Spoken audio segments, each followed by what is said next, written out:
मैं कोई रोबोट तो नहीं जिसकी कोई इच्छाएं नहीं। हिंदी कहानी। मम्मी मेरी ज़रूरी फाइल नहीं मिल रही। प्रियंका मेरा पर्स नहीं मिल रहा। जल्दी ढूंढ दो ना यार। बहू एक टीवी में भजन तो लगा दे जरा। और तेरे पापा जी फिर से चश्मा कहीं रख कर भूल गए हैं। ढूंढ दो जरा। यह थी प्रियंका के घर की लगभग रोज की कहानी। घर के सभी सदस्य पूरी तरह से उस पर निर्भर थे। जब से शादी करके आई है तभी से यह हाल है। हाँ, घर के किसी और सदस्य की बात हो कहीं आने जाने की तो उनके हिसाब से पूरी आ जाती थी। साथ जाने की, पर जब भी वो खुद से कहीं जाने का बोलती तो यही जवाब मिलता, अरे तुम्हारा जाना इतना जरूरी नहीं सुमेश। पति को समय मिलेगा तभी ले जाएगा। सुमेश का भी यही जवाब होता और यही सब माहौल देखते हुए दोनों बच्चे, बेटा गौरव और बेटी गरिमा भी यही सीख रहे थे।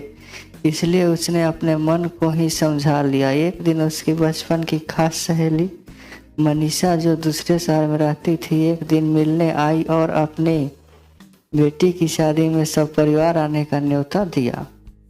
खाने की मेज पर बैठे घर के सभी सदस्य यूं से खुश होते हुए प्रियंका बोली, परसों रविवार को मेरी खास सहेली की बेटी की शादी है तो हम सभी को जाना है।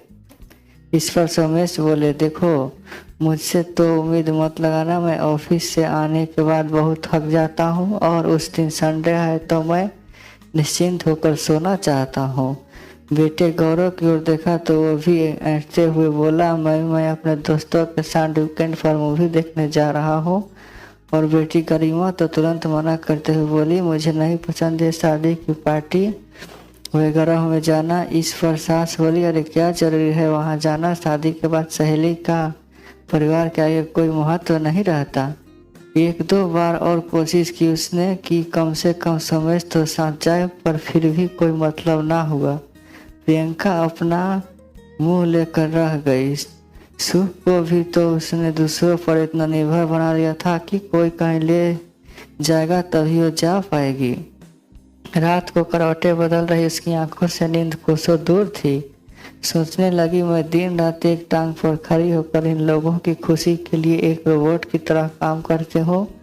मनपसंद खाना बनाना हो या प्रेस किए कपड़े, सबकी सेहत संभालनी हो या घूमी हुई चीज़ें, इन सभी के लिए मेरे पास वक्त होता है। पर आज भी मैं अपनी इच्छा जताई तो किसी के भी पास मेरे लिए वक्त नहीं। सास ससुर जिनकी सेवा बिना किसी स्वार्थ के सालों से कर रही हूँ, वो भी नहीं सोचते कि मैं भी इस परिवार का हिस्सा हूँ, तो मेरी भी इच्छा पूर्ति होनी चाहिए। ओह, शायद ये सब इसलिए क्यों कि मैंने ही कभी खुद की वैल्यू नहीं करवाई, कभी किसी से अपनी इच्छाएं नहीं मनवाई, इसलिए आज किसी ने भी मेरे साथ जाने के लिए हाँ नहीं कहा।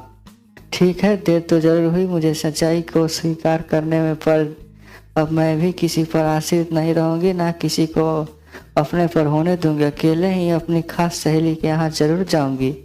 इसी कसम में देर रात उसे नींद आई। तय समय पर काम निपटाने के लिए रोज सुबह 5 बजे उठने वाले की आदत थी उसकी, लेकिन आज बिना किसी की परवाह अलार्म बजने पर नींद में ही वो अलार्म बंद करके अपनी चादर में सिमट कर फिर सो गई। अरे प्रियंका, 8 बज गए। आज क्या हो गया है तुम्हें? उठो, क्या आज हम लोगों को भूखा भेज दोगी अपने अपने काम पर?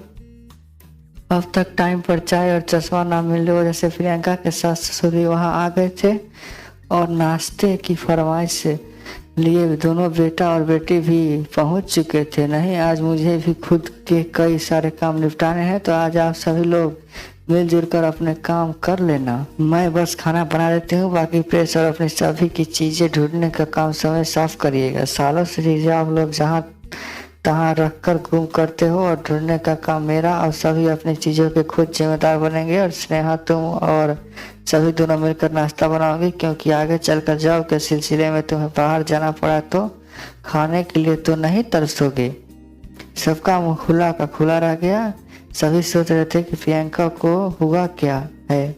और हाँ, मैं दिन में पार्लर जाऊंगी। मम्मी जी तो दिन की चाय थोड़ी देर से बना दूंगी, क्योंकि मुझे अपनी खास सहेली मनीषा की बेटी की शादी में जाना है, जिसे मैं टाल नहीं सकती। आज मना करने की हिम्मत किसी में भी नहीं थी, क्योंकि आज प्रियंका ने बहुत ही आत्मविश्वास के साथ कहा था, फिर भी सब एक दूसरे का मुंह देखकर हंस रहे थे कि आज तक तो ये अकेली 4 किलोमीटर नहीं गई तो दूसरे शहर कैसे जाएगी। शाम को पूरी तैयारी के साथ प्रियंका लिविंग रूम में पूरे परिवार के साथ बैठे समय से बोली, मैं कार बुला ली है और ऑनलाइन टिकट बुक कर दी है चार्टर बस से आने जाने की। वहाँ मनीषा की बेटा मुझे लेने आ जाएगा, तो आप जरा सबका ध्यान रखिएगा। मैं शादी के अगले दिन सुबह जल्दी वापस आ जाऊंगी।